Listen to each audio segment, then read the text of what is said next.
What do you think about today's look? I feel like it's a bit scary because my lenses turned out to be really light. I was thinking about maybe putting these airs on. Is it better? Hello and welcome to another book video. I woke up today and felt like talking about books, so I searched for any interesting book tags and found Thank You Next. It's a pretty old one, so from the beginning of November, but I thought it would be interesting to do. Let's begin. There are 7 questions or 7 prompts, and the first one is Thank You Next, also known as Did Not Finish. And this book, I don't have it with me because I managed to sell it to some unknowing soul. Yes. But the book was by Ed MacDonald and it was called Blackwing. So the book was really celebrated. It had a really great score on Goodreads, and I picked it up because of that. And I did not go back to Goodreads not once, not twice, but 3 times to check if I had the right book because it was just so bad. I have no idea how people liked it. I think it's one of those times when you're reading a book and you feel like you're in parallel universe. So the idea of the book is that it's called Blackwing. So the main character has a tattoo of a crow, I think, and the spirits talk to him through these crows. So from his tattoo, a crow materializes and tells him to do stuff. And it's some kind of post-apocalyptical world, a lot of like fantasy tropes thrown in, but it just didn't grip me. It sounded so pretentious. It sounded like the author was trying really hard, and I just couldn't connect with it. But apparently everybody else could. So I did something I don't ever do, which is the book, I did not finish it, but I put it as finished on Goodreads. I usually don't do it. I know a lot of other people do it, but I put it as finished and I rated it with 1 star. And because I was so afraid that people would come after me, I wrote the whole review in Estonian language, so they wouldn't know what I was saying. So yes, God, that was bad. I really was just, I can't get over it. It was such a struggle, such a struggle. So yes, Thank You Next. The second prompt is book that taught you love, or book that you loved a lot. And that was easy. So the book that taught me love and that I absolutely loved was Tove Jansson's biography by Tuula Karjainen. And it's called Work and Love, basically, or Tee tööd ja armasta. There's 2 parts. She really loved her work, but also she found love in another person, which is just so well written, and it's so gorgeous, and I felt so fluffy reading it, and her life story is amazing.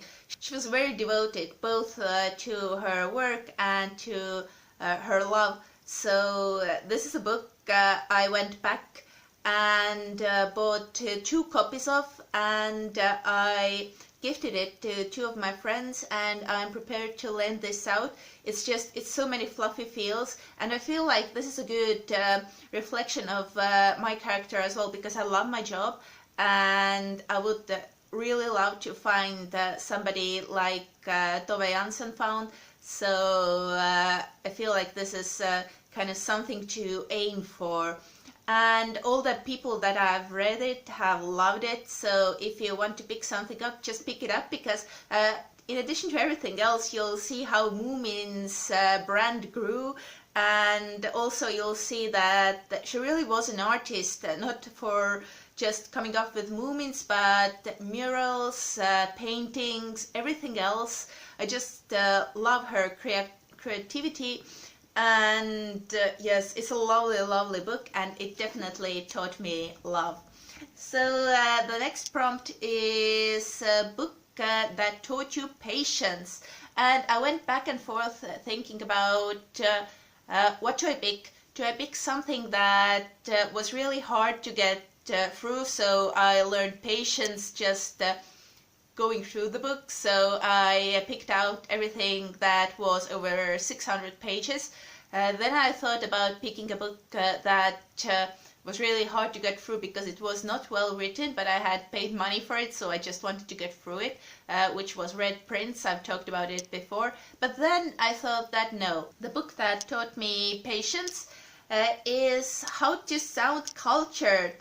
And it's a book by Thomas Hodgkinson and Hubert van den Berg.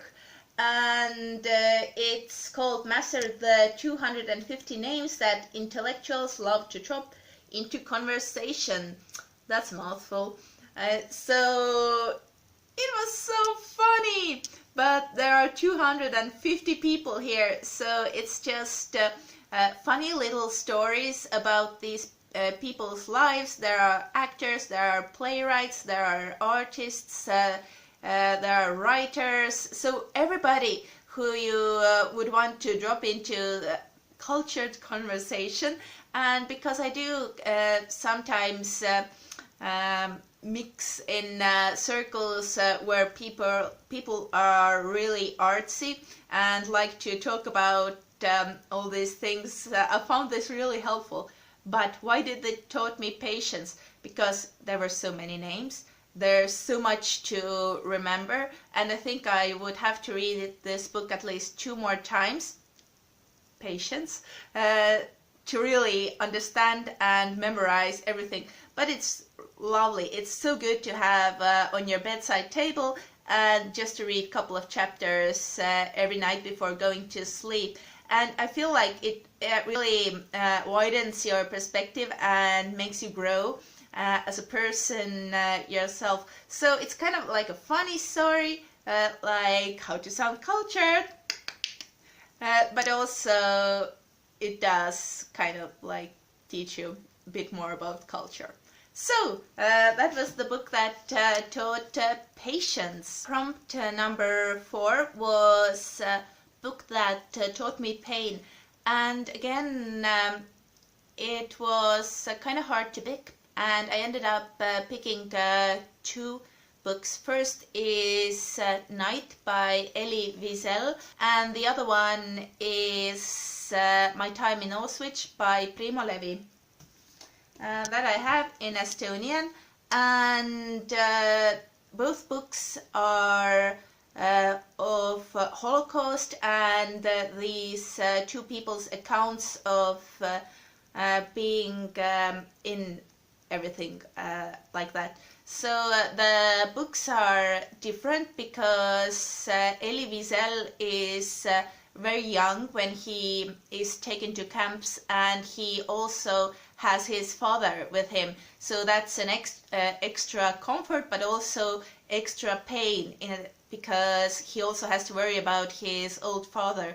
And then Primo Levi is older, and his book is also very descriptive of everything that goes on. So if you want to get to know more about how the camps worked and how they were built, then that's the way to go.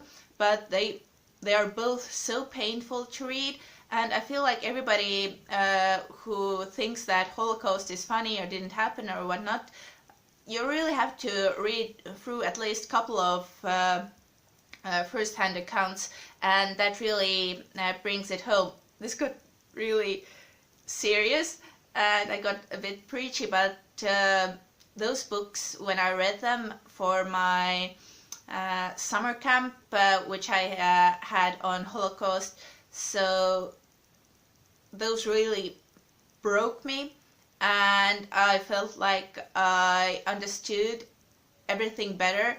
And it's very hard to put into words because it's very hard to imagine how people could do it. And it's amazing to read how people lived through it, but it's also very hard to understand how could they cope with it. How does a person cope with everything? So those books definitely taught me pain. So the next prompt is book you loved at the time, but in hindsight it's not so good, or which you still learn some things or qualities from. So book I really used to love, or the series I used to love, was SC Packet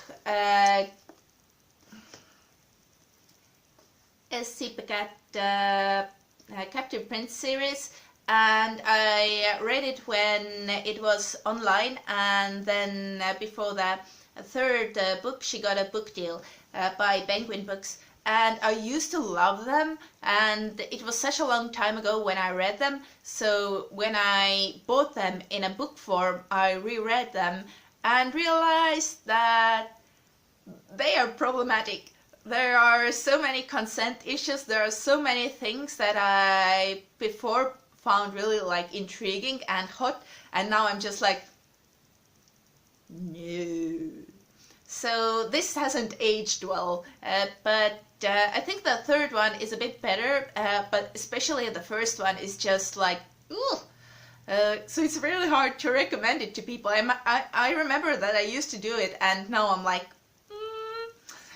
but yes, the thing that I learned from that is what she does really well is just building in all these things that are revealed several books later. So a really small thing from the first book will mean a lot in the third, and you see all those intrigues and the people, and everything just makes sense at the end. So I really enjoyed that because she's like really good with the slow build of intrigues like revealing themselves at the end. So I really loved it. It was in that sense, so it was really unexpected when suddenly it was like, oh, now I get it, oh, that was smart.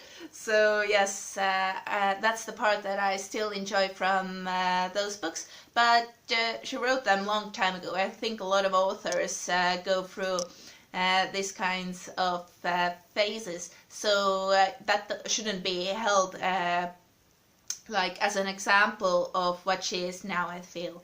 Okay, and let's go to the next one, book that I'm currently talking to or have hots for. And the book that or the trilogy I'm currently reading is, what is it? It's by N.K. Jemisin, and she's a three-time Hugo Award winner for these 3 books. So the first one was Fifth Season. The second one, which I'm half done with, is Obelisk Gate.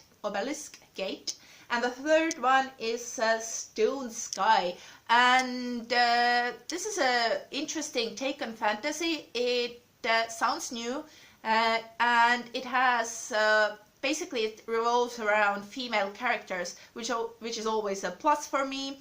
And the main idea of it is that in a world where the moon has left the Earth's orbit, or has it, people always suffer from earthquakes and things like that. So they have a special kind of people called orogenes who will calm the Earth, but they are also feared because they can cause earthquakes. So it's kind of like iffy place to be at, and it's really imaginative. It's I'm not like super into it, but I'm into it enough that after I finish one I buy the other one.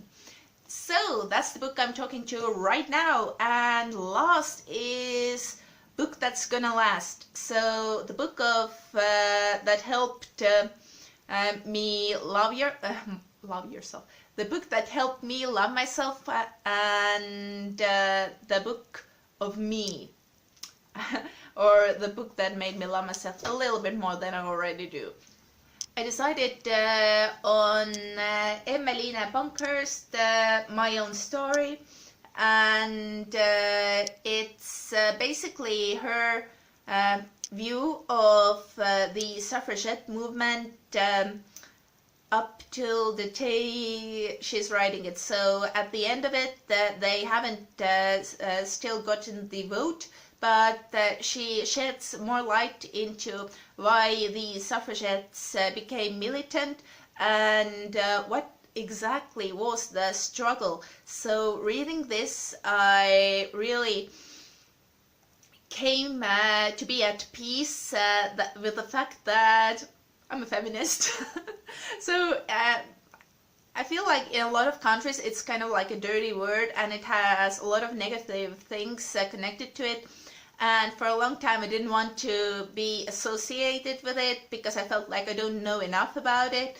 But the older I have gotten and the more I have read, I felt like, yeah, I'm a feminist. And with this book, a lot of the things kind of like shifted into place, and I felt like, yeah, this is it now. This is something I believe in, and this is something that does define me to an extent. I am a lot of things in addition to being a feminist. Also a teacher is a very big part of who I am, but yes, this is so inspiring. That's the book that helped me define myself. And yes, those were the books of the thank you next book tag. And if you're interested in doing it, I will leave the information below, also the original author of the tag. And if you liked it, or if you like the book tags that I do, or want me to do any more, then leave a like and a comment on what I should do next. Thank you for watching. I hoped it was at least somewhat interesting for you, and see you all next time. Bye. Thank you. Next. Thank you.